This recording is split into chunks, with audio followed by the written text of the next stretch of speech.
It's time now for Real Estate Update. With Usha Chandra of GlobeNet Realty, real estate is our world. Now we're standing here face to face, afraid to move. And welcome, ladies and gentlemen, to this very exciting segment of the weekly real estate update with Usha Chandra. Well, welcome to the show, Usha. Thank you so much for having me on the show, Umesh, and Australian Indian Radio. Well, let's begin by first wishing you once again a very, very happy birthday. And I know you had quite a few celebrations yesterday. Thank you so much. And moving on, let's get right into the show because we've got quite a few things to talk about. But hey, the thing that's everyone talking about at the moment is the RBA and its lifting of the interest rates. So what does it look like? Yes, looking at the interest rate is another 50 basis points with more likely hikes to come. As widely expected, the Reserve Bank of Australia lifted interest rates by another 50 basis points. The fourth rate hike is in many months. The decision takes the cash rate from an emergency low of 0.1% to 1.85%. So that's quite a large hike. Since commencing the tightening of the cycle on 5th May 2022, the cash rate has risen by 175 basis points.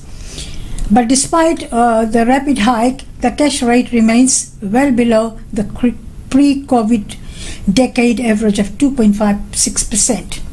Clearly, RBA is first and foremost in inflation fighting mode. And this probably prepared to look through the perennial weakness in housing demand or temporary slowdown in economic activities and looser labor markets as cash rate approaches a contradictory setting later this year. In fact, lower house prices, higher mortgage repayments may help to contain inflation through the wealth effects and limiting household consumption as well. So it's not the best news, but it's gone up by 50% basis points, and as they say, it will hike more in the coming months. Well, of course, it is predicted because clearly, as you have mentioned, that RBA on the foremost is trying to look at controlling the inflation. So even if there's a small, reduction in the house prices or there's a slow turn down in that, but overall aim and goal of RBA is to control the inflation and so that the household consumption and other things could be controlled. Come on, Usha, it can't be all this doom and gloom and bad news. Is there any good news? Yes, absolutely. There's good news. The good news is RBA believes inflation will approach a peak towards the end of the year, implying the cash rate should stabilize as inflation reduces back to 2.3%. Potentially, the cash rate could retrace some of the hikes through the second half of the next year. In fact, this is the trajectory that financial markets are now pricing in, with the ASIC's cash rate features indicating a peak in cash rate at 3.32% by March next year, followed by an easing back to 2.99% by the end of 2023. So that's the good news there. Today's hike rate, which is likely to follow through the entirely to variable mortgage rates within a matter of days, paints a weaker picture for the housing sector. Higher interest rates have already had an immediate downside impact on the housing values, with CoreLogic's combined capital city index peaking shortly after the first rate hike in May. Since that time, dwelling values across the combined capital cities index are down 2.8%. 1st August after rising 25.5% through the recent upswing. So there's some good news. I mean, there's always good news. Where there's bad news comes good news later on. Well, of course, looking at the future, which is looking that it will peak and probably that's where it will sort of plateau. But it could not remain at that historic low that it was. Well, of course, we know all of this has an effect on the overall values of the houses and the dwelling sector, as we know that there has been a downturn. So could you give us a sort of a breakdown into the what this downturn has been in the dwelling, as you mentioned that, it's following those trends. So let's look at the monthly one, and as we know that the last month has been terrible. So let's take a look at month, quarter, and annual return, and what this downturn means. Yes, let's have a quick look at Sydney, down by 2.2%, and quarter was down by 4.7%, and annual was 1.6%. Total returns was 3.4%. That's good news. And medium house values 1,087,000. Melbourne is down by minus 1.5%. Quarter was minus 3.2%, and annual was 0.3%. And the total returns was 3.2%, and median price is 781,000.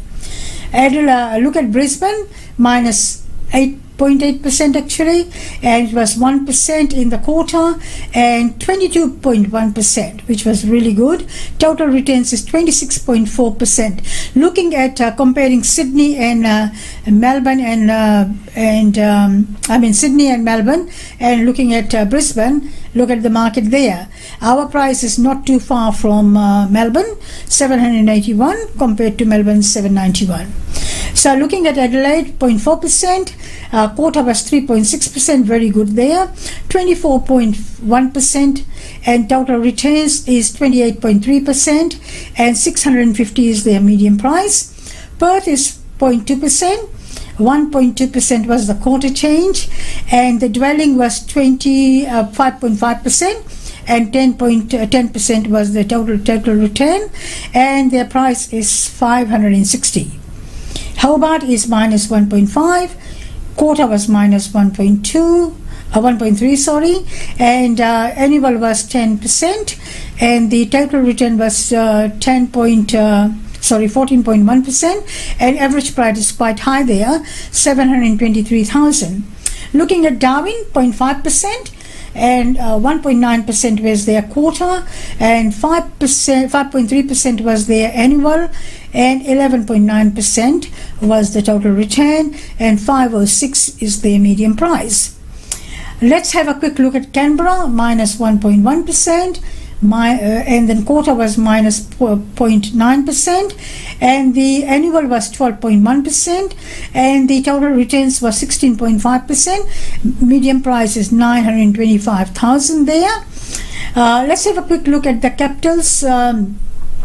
The combined capitals, it's 1.4%, and the quarter was minus 2.6%, annual was 5.4%, and average total return was 8%, and median price throughout the major cities is 819,000. So looking at the regionals, minus 0.3%, 0.8%, sorry, and the quarter was minus 0.2%. Annual was 17%, which is pretty good, and the total return was 21.1%, and 600 is their median price. So looking at national, minus 1.3%, minus 2%, and annual was 8%, and total return was 10.8%, and median price is 747,000. So looking at the prices, the market has gone a little bit down, especially in Sydney and Melbourne. And looking at Adelaide and Brisbane, really good. Thank you. Adelaide and Brisbane have pretty been much on par.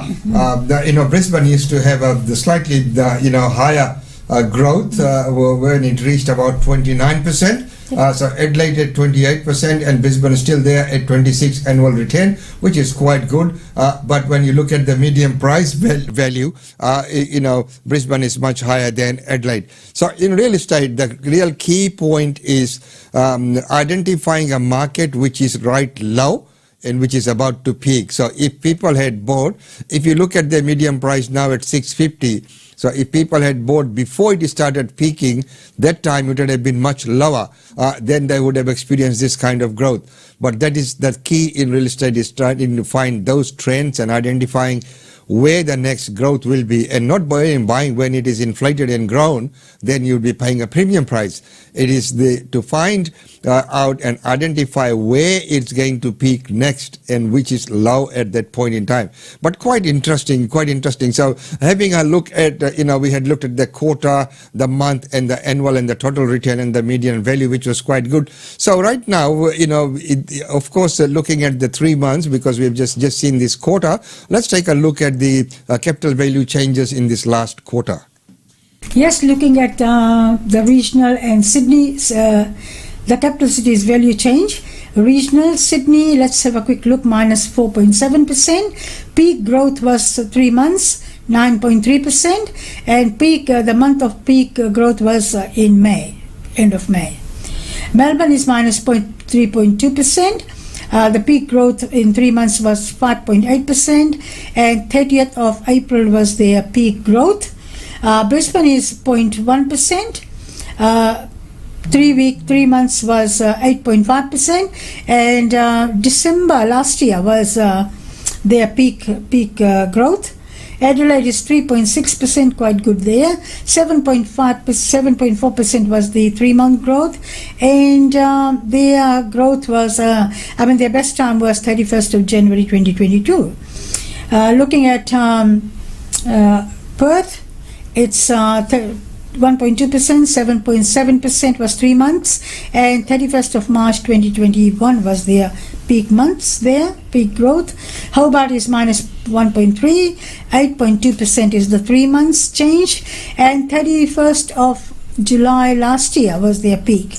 So Darwin is 1.9%, 7.9% is the 3 months, and 31st of May 2021 is their peak growth.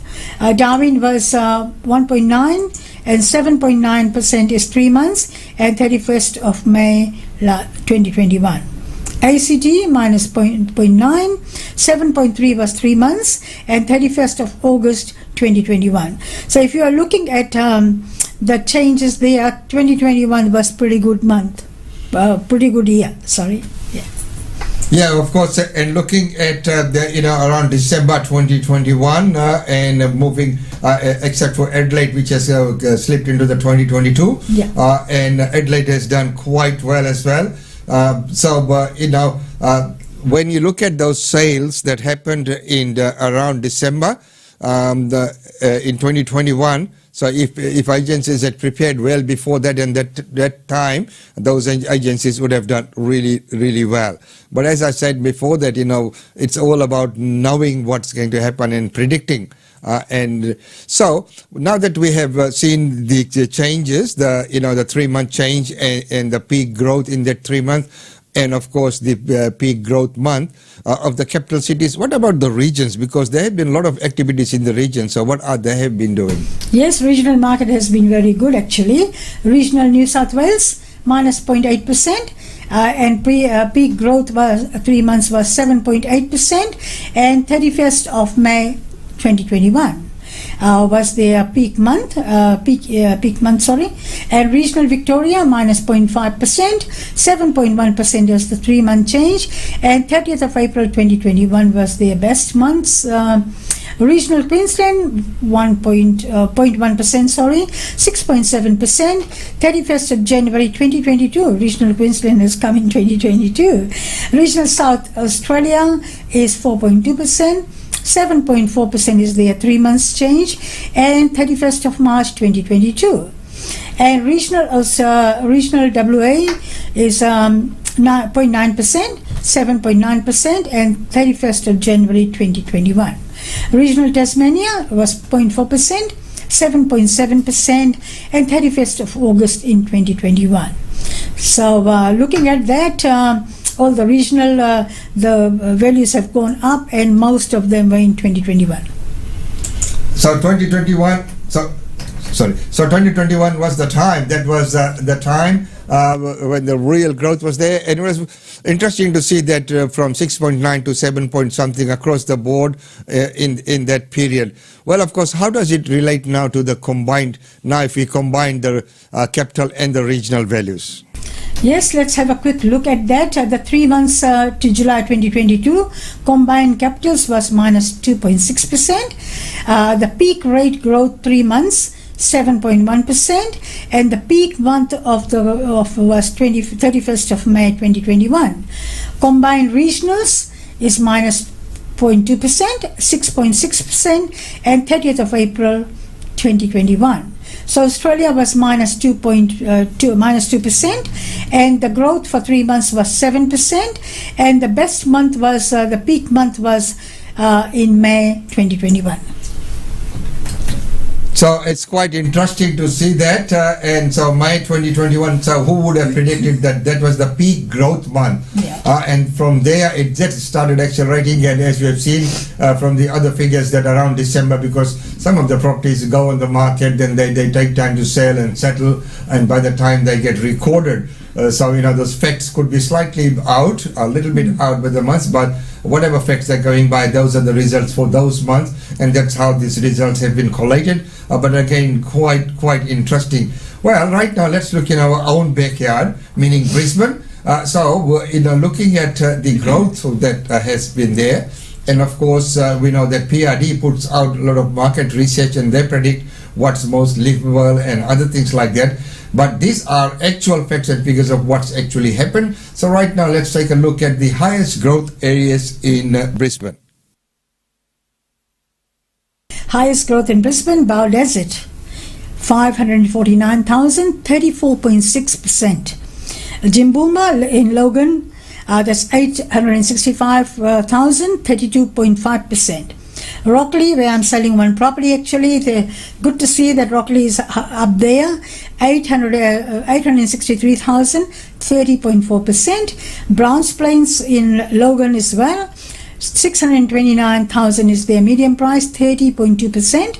Ipswich Hinterland, 538,000, 29.9%. Springwood in Kingston, 546,000 and 29.7%.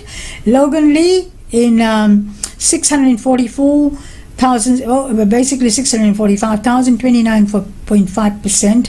Caboolture, Moreton Bay area, that's the only one it looks like on the north side, 626,000 and 29.4%. Forest Lake in Oxley, 633,000, 29.3%. Beanley in Logan area as well, 576,000. So looking at the results there, Logan is gone quite high there, like the Bow Desert is the top, and then Jimboomba, all that area in Logan area is quite high. So amazing results there. Yes, they are, and it is quite interesting to see that Logan, Bow Desert, so obviously it was quite affordable, and everyone started going there, and that has resulted in that growth, that's phenomenal growth, about 34.6% in Logan. That's amazing. So most of those areas like Bow Desert, Jimboomba, Browns Plain, Springwood, Kingston, and Logan Lee, Carbrook, they all, even Beanley. So if you're looking at and heading down towards the Ipswich area, so Forest Lake and Oxley, so most of those have been, that growth has been concentrated on that side. So the trend would have been more people would have just gone towards that area. So it's quite interesting to see. And Caboolture, as you said, from the north side made it to the list there as well, having a 29.4% growth and with an average price of 626. Wow. Well, of course, right now we have a different shift in Australian demographics. People are now looking out to the regions, and they're going into the regional areas, which was before just light back, and few people went there just to drive through, have a look, go for the weekend, pass through or drive through. But now they are chosen destinations. People are buying into the regional areas as well for various reasons. There are reasons which are related to new migrants getting more points if they're in regional areas, etc. So what has it resulted in the values? So which have been the highest regional areas? I'm talking about Queensland. Yes, Bennett, White Bay, 301,000, say 302,000, 31.7%. Granite Belt in Darling Downs, 376,000, 28.2%. Gympie White Bay is 607,000, 27.8%. Surface Paradise in Gold Coast, 699,000, 27.4%. Omu in Oxenford near Gold Coast is 858,000, almost 859,000, 27% growth there. Gold Coast Hinterland, 1,011,000, that's quite a high price there, 26.8%. Bundaberg in White Bay area, 441,000, 26.3%. Harvey Bay, White Bay area is 615,000, 25.8%. And Sunshine Coast Hinterland is 981,000, almost 982,000, 25.5%. Robina in Gold Coast, 893,000, 24.6%. Quite high growth in all those regional areas. And amazing to note that Gold Coast Hinterland, if you look at the hinterland where we were, we went for a wedding and we've seen the area around there. Looking at the prices there, so it is a destination of choice for people. So people are now even buying into those sort of areas, and that's why that sort of growth. But the White Bay Bennett area, 31.7, that's just taking, right up there. Well, right now, let's look at GlobeNet Realty and some of your local activities in the area. I know that GlobeNet has been quite active and has always been actively engaged within the community, always believing in giving back to the community. So what has been happening? Yes, absolutely. GlobeNet has been there for 33 years, and we have been serving the local community for a long, long time. And we have just been supporting, all these Bundle State School, Nadji College, a lot of other schools and parks and all that, and especially Neighborhood Watch as well. We support all our local communities in some way, and we have been sponsoring Bundle State School since 1993. So and we've been sponsoring their school fete, their pool, barracudas, everything there. And Nadji College, we are supporting in their cricket carnival every year. We sponsor them as well. And this year we started supporting the Eagles Football Club, which is on Zelmia Road. So we are the major sponsors there. You can see our huge billboard on that. Is bigger than a house actually, and it's quite a large billboard there. And we've been supporting this club this year since start of this year. And they had their football matches. They've had and their reunion of all the old members as well. It was exciting to see a lot of older members who are still supporting the club come from different parts of Queensland. Some came from Gold Coast, some came from Sunshine Coast, Harvey Bay, Cairns. And I was talking to a lady who was over 80 years old. She said she used to start supporting this club since the 70s, and she's 80 plus, and she came from Sunshine Coast. So talking to a few people from Gold Coast, the president lives on the south side. I had a good chat with a lot of local people there who were local before, and they're living outside the area now, but they're still supporting this amazing club. And talking to Andrew, the manager there, he was really excited to see a large crowd and a lot of players there, and we supported with our goodie bags as well, and we have been the major sponsors. So that was one of the highlights for Friday on the 30th.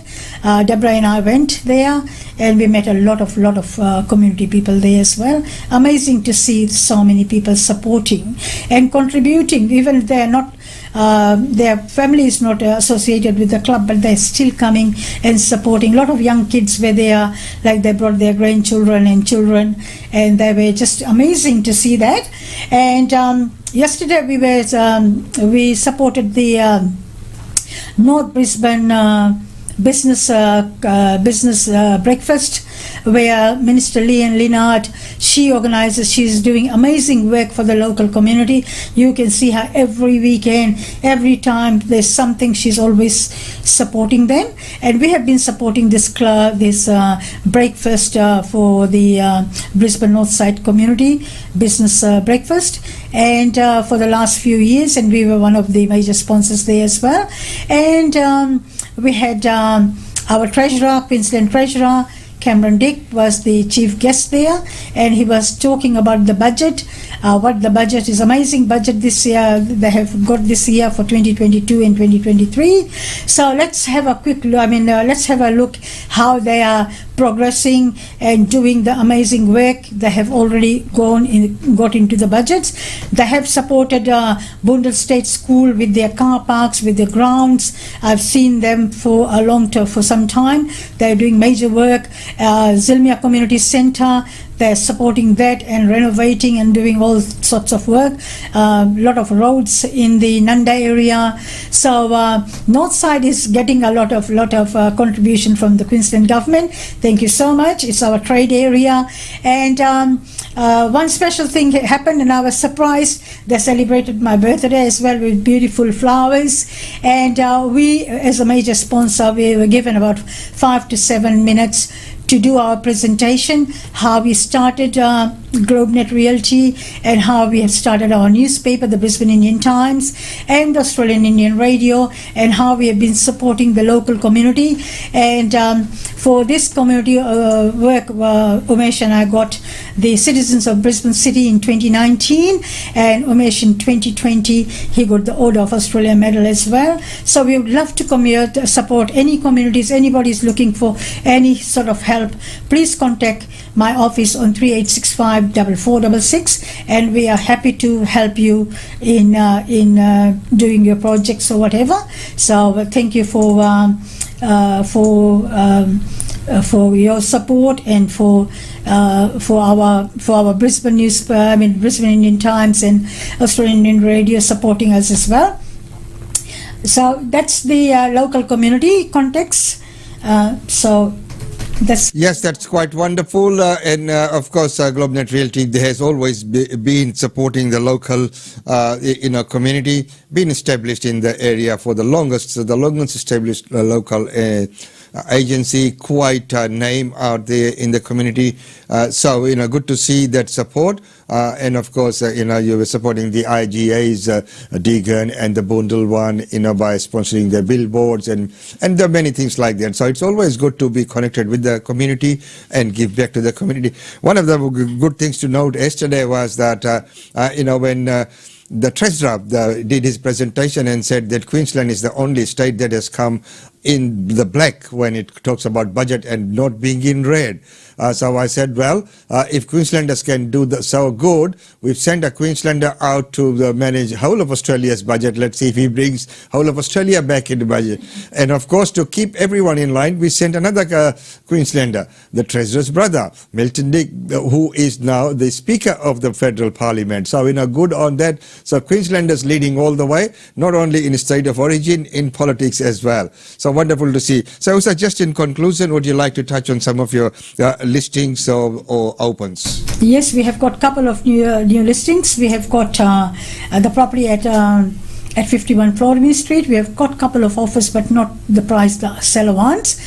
We listed another property at 59 Ellison Road, and we have got a contract on that one. So hopefully that sale will go ahead. And the one at 13 Biara Street, we have got open this Saturday at 11 o'clock, and 272 Muller Road. We have got that property, the tenants are moving out and the owner is renovating a little bit. So we hoping to achieve a result over there as well.